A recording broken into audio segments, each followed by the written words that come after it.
মানুষ যদি জানতো জোহরের সালাতে কি আছে তাহলে দৌড়িয়ে ঝাঁপিয়ে আসতো।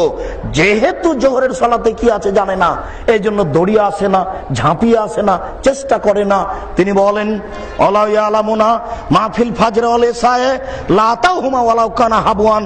মানুষ যদি জানতো এশার সালাতে কি নেকি আছে, মানুষ যদি জানতো ফজরের সালাতে কি নেকি আছে, তাহলে হামাগুড়ি দিয়ে হলে আসতো। হামাগুড়ি বুঝেন?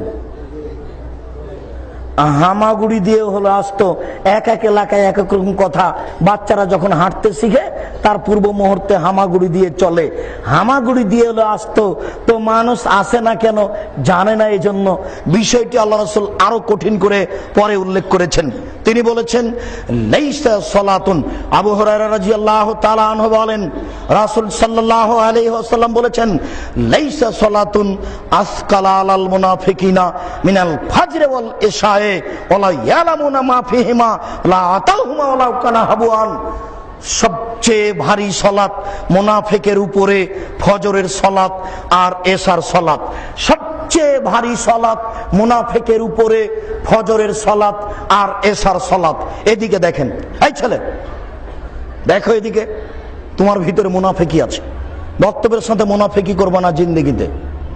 শোনো, একটা কথার সাথে কোনোদিন আপোষ করো না জীবনে। একটা কাজের সাথে জীবনে কোনোদিন আপোষ করো না। শুনে রাখো, সেটা হলো সালাত। শুধুমাত্র এটাই তোমার কাজ, বাকিগুলো সব অন্যের কাজ। কাজ করতে এসেছো টাকা পয়সা, এটা তোমার বাপ মায়ের কাজ। কাজ করতে এসেছো চাকরি বাকরি করছো, ব্যবসা বাণিজ্য, এটা তোমার বাপ মায়ের কাজ। টাকা নিয়ে গিয়ে বাপ মাকে দিবা, টাকা পয়সা নিয়ে গিয়ে ছেলে মেয়েকে দিবা। বিশ্বাস করো, তুমি পৃথিবীতে সবই তোমার অন্যের কাজ, আর এটাই হলো তোমার কাজ। কোনোদিন সালাতের সাথে আপোষ করো না। শুনুন মুরব্বি, জিন্দেগিতে কোনোদিন একটা কাজের সাথে আপোষ করিয়েন না, সেটা হলো সালাত। কখনো বলিয়েন না আচ্ছা একটু পরে যাচ্ছি, আচ্ছা আজকে ভালো লাগছে না কাল থেকে পড়বো। আপোষ করা জীবনে কোনোদিন একটা কাজের সাথে আপোষ করিয়েন না, সেটা হলো সালাত। কথা আমার বুঝতে পারেননি? বহুদিন আপনাকে বলেছি সালাত এমন একটা আশ্চর্য ইবাদত যা মানুষের কোনো সমস্যা বুঝে না, একবারে অবাক ধরনের ইবাদত।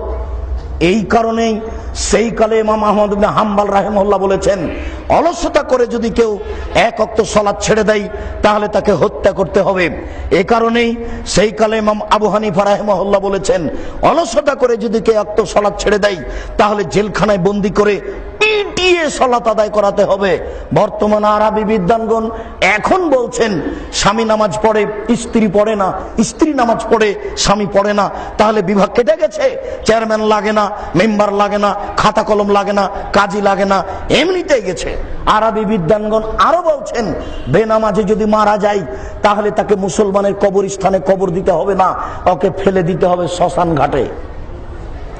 শ্মশান ঘাট বুঝেন কি আপনারা? যেখানে হিন্দু মারা গেলে ফেলে দিতে হয়। আরবি বিদ্বানগণের কলম কত কঠিন। এখানে আমি আপনাদেরকে যেটা বলেছি সেটা হলো এই, আব্দুল রাজ্জাক সাহেব বলেছেন এই ছেলেটার বয়স 15 বছর, নামাজ পড়ে না, ওর বাপ নেই। আমারটা মনে নাই? আমারটা কি বলেন তো দেখি? ভুলে যাচ্ছেন মনে হয় আস্তে করে। এই ছেলেটার বয়স 15 বছর, নামাজ পড়ে না, বলেন তো কি? ওর বাপ নেই। আমারটাই বেশি দলিল মজবুত। কেন? আল্লাহর নবী কোনোদিন কোন ছেলেকে বলেননি এই ছেলে তোমার বয়স 7 বছর, নামাজ পড়ো, এই তোমার বয়স 7 বছর, সালাত আদায় করো, এটা বলেননি। কখন আল্লাহ রাসূল বলেননি এই ছেলে তোমার বয়স 10 বছর, সালাত আদায় করো, নাহলে তোমাকে পিটাবো, এইভাবে কখনো তিনি বলেননি। তিনি বলেছেন মৌরু আওলাদাকুম বিসসালাত ওয়া হুম আবনাউ সাবঈ সিনিনা। ও পিতাগণ, ও পিতারা শোনো, বাপেরা শোনো, তোমরা তোমাদের ছেলে মেয়েকে সালাত আদায় করতে বলো যখন তার বয়স 7 বছর, পিটিয়ে তাকে সালাত আদায় করাও যখন তার বয়স 10 বছর।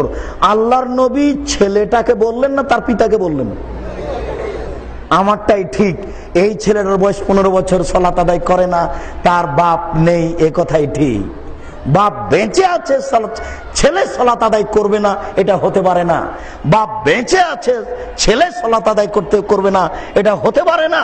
সালাত একটা আশ্চর্য ইবাদত, যা মানুষের কোনো সমস্যা বুঝে না।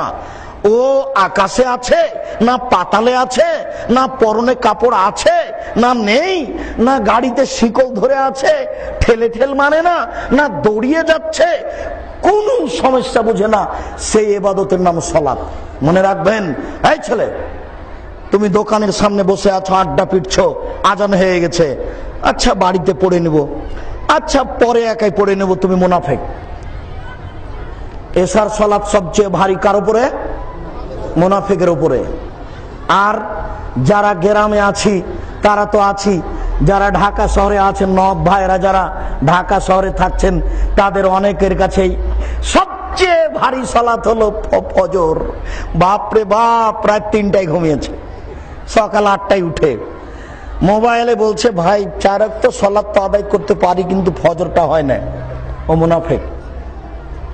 শুনুন, সবচেয়ে সহজ পথ ফরজ সালাত ধরার জন্য ফজরের, এশার পরে ঘুমিয়ে যাবেন। এটা আল্লাহর নবীর দেওয়া বিধান। রাত 9টায় ঘুমিয়ে গেলে রাত 3টায় এমনিতে ঘুম ভেঙে যাবে, কাউকে বলা লাগবে না। আল্লাহর রাসূলের নীতি ফলো করেন, আপনার মুনাফিকি কেটে যাবে। আবু হুরায়রা রাদিয়াল্লাহু তাআলা আনহু বলেন, রাসূল সাল্লাল্লাহু আলাইহি ওয়াসাল্লাম বলেছেন, আরবাইনা ইয়াওমান ইদরিকুত তাকবীরাতাল উলা কুতিবাত লাহু বারা